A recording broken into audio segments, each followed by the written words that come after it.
to Would I Lie to You, the show with naked truths and well-dressed lies. On Lee Mack's team tonight, a comedian from Devon who is truly the cream of the crop. Or should that be the jam of the crop? I never know which goes first. It's Josh Widdicombe.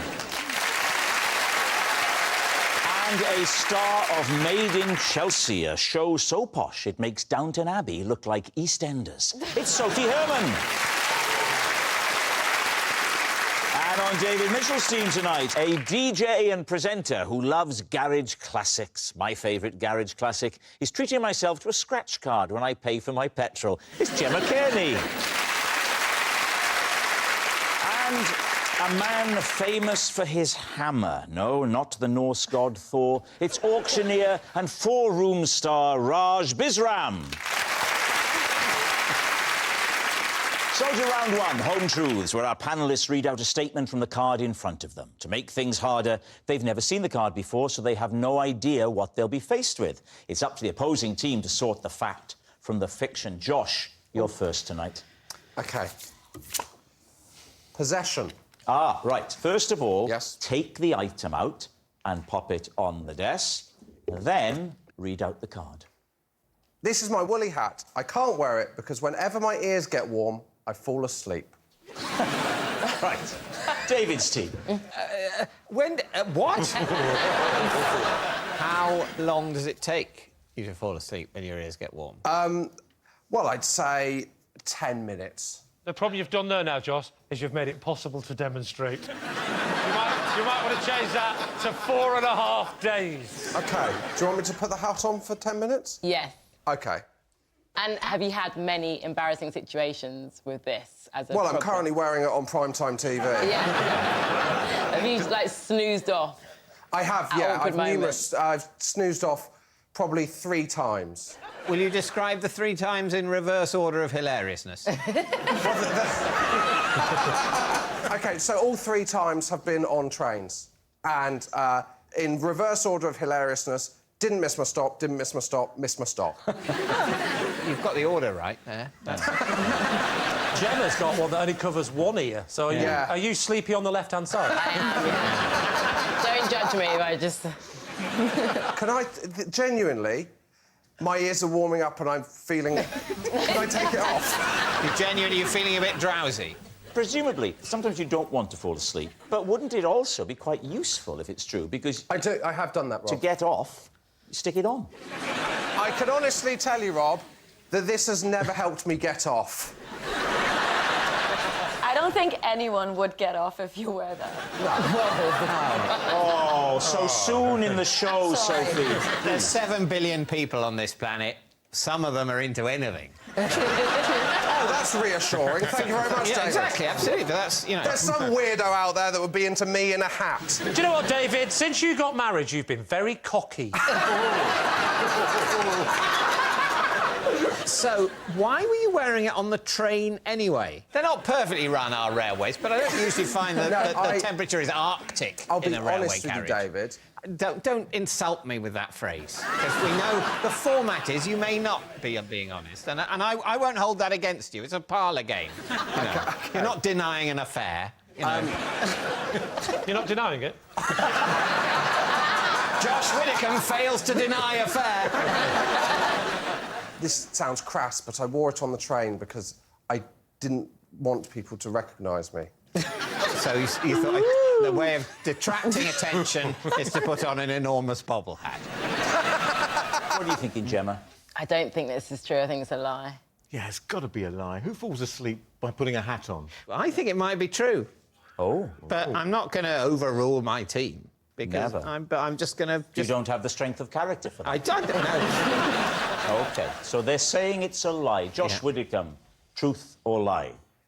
David, it's true. Oh. Wow. Yes, it's true. Josh does fall asleep if his ears get warm. Raj, you're next. I used to practice skiing by strapping myself to the roof of a speeding car. Right, please, team. Is this how you lost your hair? Might have something to do with it. So, OK, when was this? Oh, back in the late 70s, early 80s. I was a skier. What, a What? professional skier? Yes. Were you? Before you were an antiques guy? Yes. And you learned that on a car?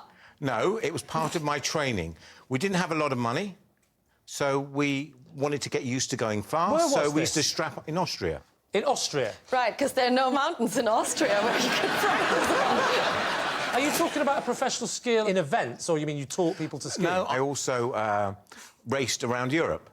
I'll tell you what, if he's lying and he just added in, I was a professional skier, he's risking it, isn't he? Yeah. Because we're going to ask him questions. And Yeah. Yeah. Who was the best downhill skier in the 80s? Franz Klammer. Not you! Franz Klammer. Now we'll never know. So why wouldn't you use the mountains in Austria, then? Well, for two reasons. What are they? One is I would have been a danger on the slopes. Are you not a danger when you're strapped to a car on a road? No, we weren't on a road. Oh, where were you?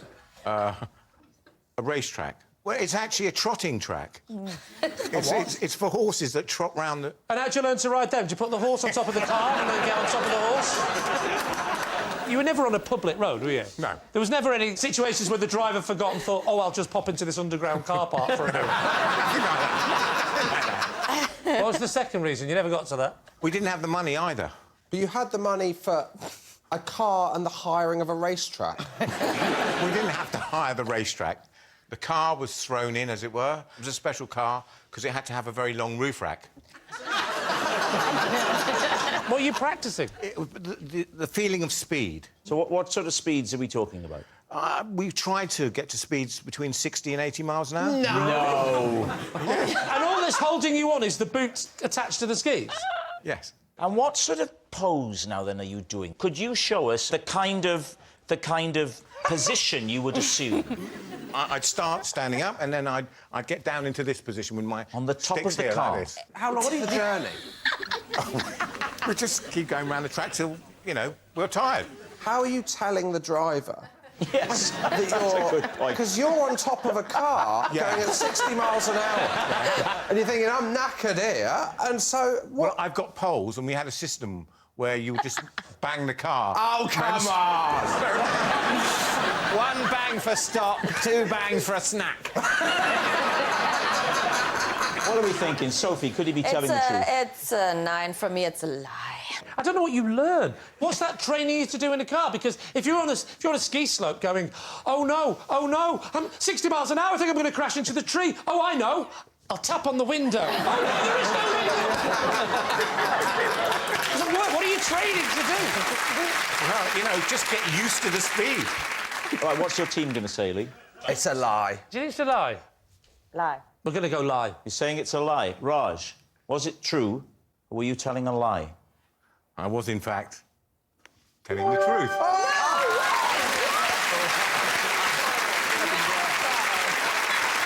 Yes, it's true. Raj really did practice skiing on the roof of a car. Sophie, you're next.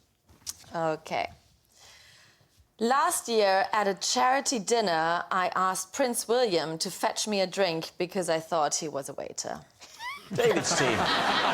So describe the scene. How many people are at this dinner? 30? Maybe 40? OK. Had you ever seen Prince William before? I have, and I actually used to be such a big fan of him in the 90s when he still had hair. Raj, I am so sorry. We invited her on the show. We had no idea. So what happened then? Talk us through the chain of events. We were at... Oh, what's this place called? Balmoral. What? What's this place called? You were Balmoral? at Balmoral. We were mingling. I always get really hungry at these events, and I'm just busy shoving my face into the canapes. And then I kind of, one got a little bit stuck in the wrong pipe. So I was half choking, basically. Okay. It was a terrible situation. So I just tapped on some shoulder, and, I mean, it was a balding man. How did he respond? He was like, oh, my God, here, are you OK? I was Well, look, just so embarrassed. Let's reenact it. I'll be Prince William, of course, and you be you. So you start having your little coughing fit. Yeah. I'm just stood here talking to friends. I mean, it's an absolutely wonderful event. It really is, isn't it? Yes, I mean, gosh, crikey, gosh, I think it's... You're doing Hugh Grant. It's the closest I have to Prince William. Right. I do it as Ronnie Corbett. Yes, I think that... We're having a wonderful night.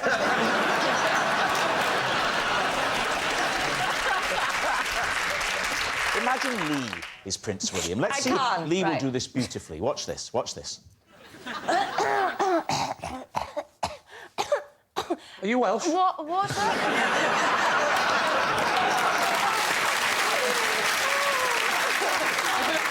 So what are you going to say, David? I'll tell you one of my issues with it. Go on. I have a few issues. Well, firstly, the location. Yeah. Balmoral. Balmoral. Yeah. Now, that's... You don't often see royals there, do you? Well, no, but I don't think they hold many charity events for 50 people there. I think that usually happens at other places where the royals sort of come in and are the honoured guests. What about Racing Raj? What do you think? Well, I think she could have been there, but the fact is, for me, that she didn't recognise him. Just another bald guy to her. Her words, not mine. So what's it going to be? What do you think? I think the location is the chink in the story, so I think maybe it's not true. Yeah. Not true. We're going to go not true. Saying lie? Yeah. OK, Yeah. Sophie, at Balmoral, truth or lie? It is, of course, a lie. It's a lie. Our next round is called This Is My, where we bring on a mystery guest who has a close connection to one of our panellists. This week, each of David's team will claim it's them that has the genuine connection to the guest. It's up to Lee's team to spot who's telling the truth. So please welcome this week's special guest, Sean.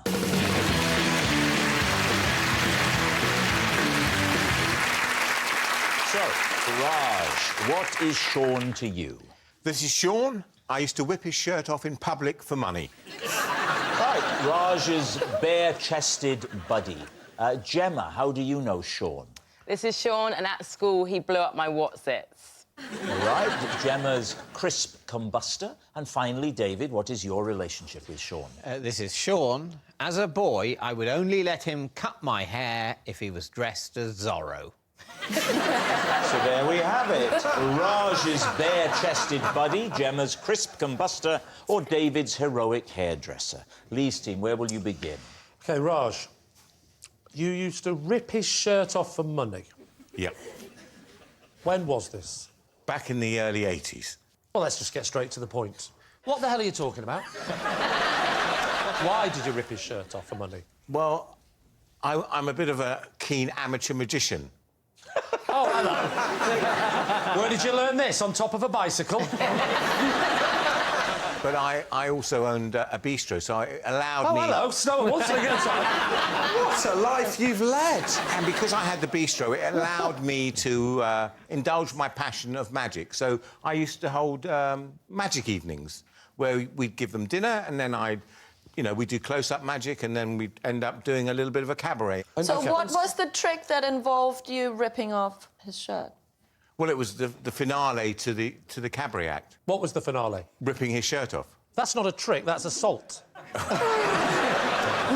Talk us through it, Raj. We've come to your bistro and we've had a super evening. The food is lovely. Yep. And then, hang on, what's happening now? Yeah, I would ask for a volunteer to come out. Right. And lots of people would put their hands up, but I would choose Sean. Oh, he was He was my stooge. So you're telling me that the regulars used to go, that fella's in again. He's having a terrible night. Wait till the end of the night and you see what happens. It gets worse. Every week he falls for this, the poor fella. I'm a viewer. Don't tell me how it's done. As a viewer, what would I have seen?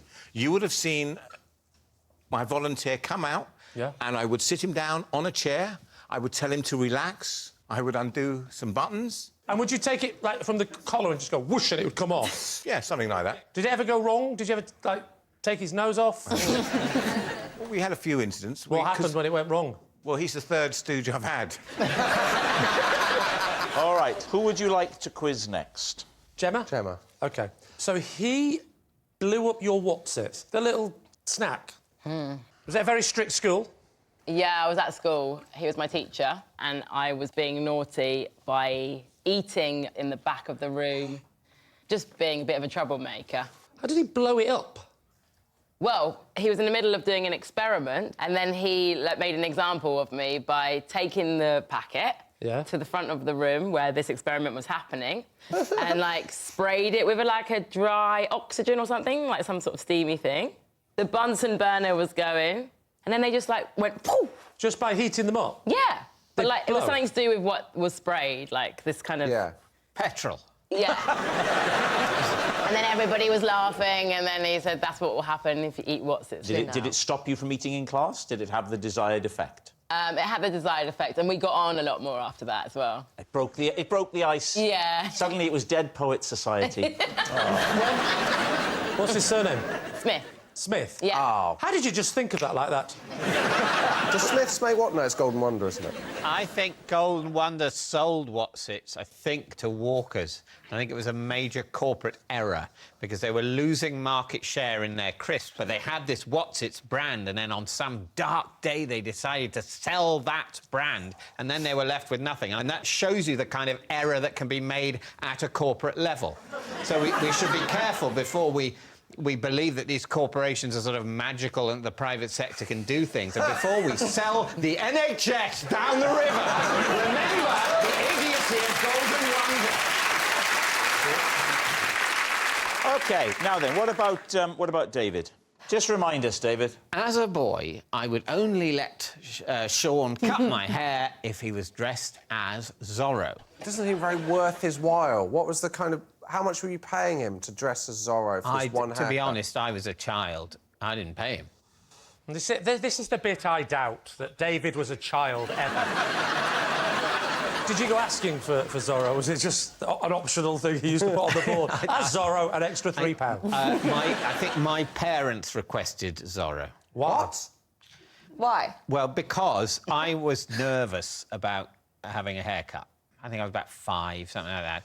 And I think they'd had an awkward experience with me freaking out at a previous hairdressing encounter. Yeah, makes sense. So they let's calm him down by getting someone to do it with a blindfold whilst I'm holding a big sharp knife. Well, let's remind ourselves. Here's Zorro. Have a look. Is that how he would dress up? As far as I remember, he had a black hat and a black mask. My God, this show's taken a sort of let's help David turn, hasn't it? So tell us what you look like. Well, here's a picture of him. Which you genuinely otherwise have thought I hadn't heard of Zorro. No, but you might have got it wrong. Well, just, yeah, you know, he wore the classic Zorro fireman's helmet and a stethoscope. So how old were you? 5, I think. Might have been 6, I'm not sure. How old was he, approximately? How old was he? Don't look at him. You can't stop me looking at it. I think he was in his 20s. Right, so let's be kind and say 21. So, therefore, he's 15 years older than you at that time. Yeah. You're saying this man is 15 years older than you. And how old are you? 47. Approximately the same age to me, that man. OK. Paint a picture for us. Young Master David is going to the high street, to the barber's, unaware of the great fame and glory that lies ahead of him. For now, he's just a small boy. Yes. What happens? I can't remember the details, but broadly, I was very nervous about going to hairdressers. I don't want to go in, Mummy. No. I want to go home and write with my crayons. I'm going to write a satirical look back at the week that's just happened.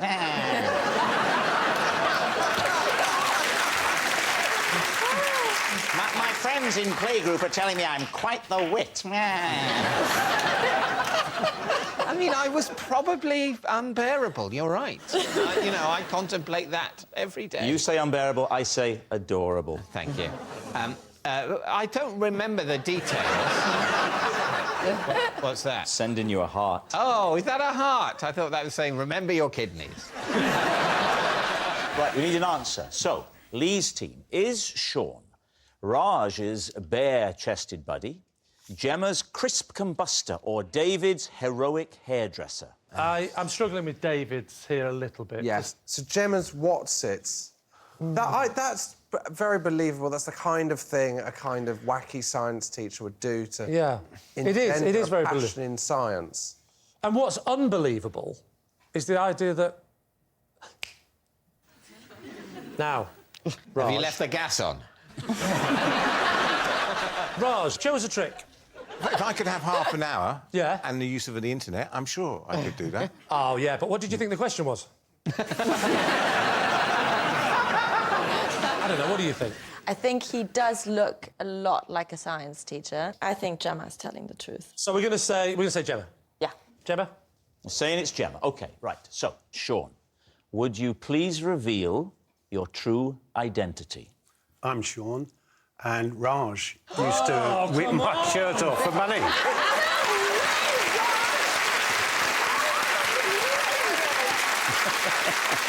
Yes, Sean is Raj's bare-chested buddy, and we can now see the trick. So, you're going to need to wear masks for this, please.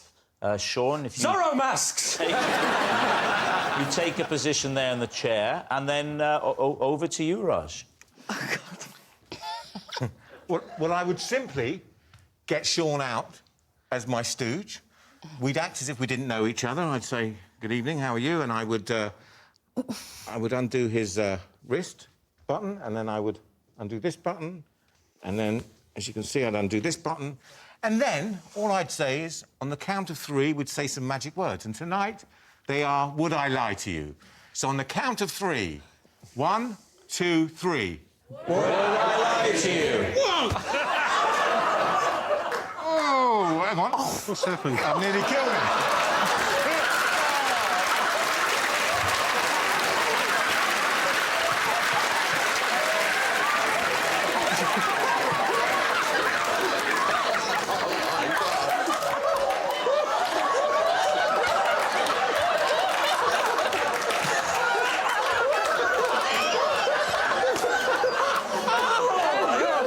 It's the greatest thing that's ever happened on this show. So then you just give a free limoncello to the whole restaurant. Do you know what'd be great now? If he came back on and said, sorry, I've been having a breakdown. I'm actually Gemma's science teacher. The noise was the best bit. 30 years since we've done it. I've just got pictures of him 30 years ago just coming in every week going, can you please do it right this time? It was the second poll. You decided to go again was the cruelest bit. Why did you keep going? Thank God you didn't cut him in half. Is Sean all right? Who cares? Raj! He's fine. I love the idea that he had to put masks on for safety reasons. And it almost took his head off. Which brings us to our final round, quick-fire lies, and we start with... It's Lee. I was pecked in the eye twice while closely inspecting a cuckoo clock at precisely 2 p.m. David's team. I've seen worse injuries tonight. Where was this cuckoo clock? It was on my wall Why were you inspecting it? because it wasn't working properly. Oh, it sounds like it was. So it turns out. When did this happen? It happened at 2 o'clock. Are you listening? You're at home. You're relaxing at Mack Acres. Yeah. And Well, you... it was in the 90s. Oh. Mack bed sits. Right. Yeah. It's a bedsit. What's a bed sit? Yeah. A bed sit is like this, a very small flat. It's probably where your staff live. If you knew at 2 o'clock it was going to come out, Yeah. does that seem a little bit strange to No, be getting very because- close to it? No, because it was coming out at midday. It was coming out at 12:05, and at 1 o'clock it came out at 5 past. And I kept tinkering with the bits inside, and I thought it's going to happen again. This isn't it? Because I haven't fixed it. And I went in close, thinking this time when it strikes 2, I'm going to listen to the noise it makes inside because it's not going to come out, is it? Bang! Right in the eye. Bang! Right in the eye. So essentially, you were a victim of your own clock-mending success. Absolutely. You did enough fiddling to produce a result. What do you think, David? What do you think? Cobblers. Rubbish. What are you going to say? I think we're going to say a lie. You're going to say it's a lie. Yeah, I OK, think so. Lee. The truth or lie? It's a lie. It's Josh. Oh. Even though we use the same brand, I insist my wife and I have separate tubes of toothpaste because the way she squeezes hers is just plain wrong. David's Right. I can believe that. To be honest, it happens with us as well. Oh. We've got separate toothpaste tubes, so... What does your wife do, then? Where I do you always squeeze mine up from the bottom, Yeah. but she'll just squeeze it randomly. Is that like you, Josh? I'd imagine when No. you squeeze your tube, the whole blooming head comes off. So I do mine traditionally from the top. Right. The top? That's Yeah, not from- traditional. That's not traditional. Well, no. The toothpaste comes out the top. Oh, Yeah. yes. Yeah, that is traditional. That is traditional. mean, Do you know what, it's David? very- Thank you very much, Yeah. because I've been having this argument for 6 or 7 years. She did cut a hole in the side. No, not at the side. So she cuts the bottom corner off. You know, like... No, she does. Like, you know with the 99, when you bite the bottom of the... Yes. Because she doesn't like the way the top clags up with toothpaste. Ah. So about halfway through, she'll cut the bottom corner off and go from the bottom to get a new kind of exit. Yeah, so she'll initially make some use of the top nozzle. Until it starts to get claggy. And then she cuts it a little rectum. Yes. Yeah. It seems to me a very simple solution. You have your own tubes each. Yeah, they do. Yeah, we do. That's the point. that's what we're being invited to believe or disbelieve. I have found this very reassuring, because you've all backed up my approach and you've totally backed up the way I'm living my life. I think I believe it. I just want to know when you found this out. It was probably when we moved in together. And then- to be honest, I didn't have an issue with it. I thought initially, this is fine, it's quirky. Oh. It's something I love about her, and then it started to annoy me. That's about everything in life. All right, so what do we think? Is he telling the truth? I think he's telling the truth. I think so too. I can just imagine him like having quite an independent wife, you know. That just Yeah, doesn't... she'd have to be, wouldn't she? Yeah. Yeah, I think it sounds true. My first instinct was true, so yeah. OK. Stick with it. Well, I think that if Josh had been given that card just now, he wouldn't have invented the idea of snipping the bottom corner off the toothpaste tube. That's what makes me think he's telling Well, what the truth. would he have invented? What you're saying, David, is Yeah. that I don't have the mental capacity to come up with that idea. Truth is, Josh, I'm not saying it's impossible. With a following wind, on a good day, maybe. What I'm saying is I think it's more likely that it's just something that your wife actually does. All right, And, we're you know. saying it's true. Yeah. Josh Widdicombe, truth or lie? It's a lie.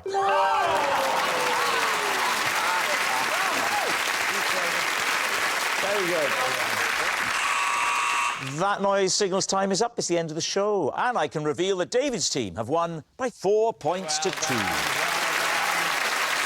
Thanks for watching. We'll see you next time. Good night. Now, this time round, they're trying to track down Keith Lemon. 6 Degrees from Jamie and Spencer. Listen now with the BBC Sounds app. Next, Living with Lee, you'd think Lucy would age quickly, but actually, it's the other way round. As you'll see, new, not going out. Right, are we doing it again? Yeah? Yeah, OK. On the count of 3, we're going to have the magic words. 1, 2, 3. Would I Would I like you? like you?